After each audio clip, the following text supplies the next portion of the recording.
আপনারা দেখছেন হিন্দুস্তান টিভি বাংলা। শুভেন্দুর পর লক্ষ্মী ছাড়া তৃণমূল, ফের একবার বিরাট অস্বস্তিতে রাজ্যের শাসক দল তৃণমূল কংগ্রেস।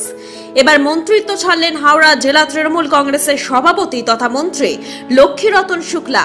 সূত্রের খবর, মুখ্যমন্ত্রী মমতা বন্দ্যোপাধ্যায়ের কাছে তিনি তার পদত্যাগপত্র পাঠিয়ে দিয়েছেন। যদিও তিনি বিধায়ক পদ থেকে এখনই ইস্তফা দিচ্ছেন না। রাজনৈতিক মহলে প্রশ্ন, এরপর কি রাজীব ব্যানার্জি?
প্রসেনজিৎ অধিকারীর রিপোর্ট, হিন্দুস্তান টিভি।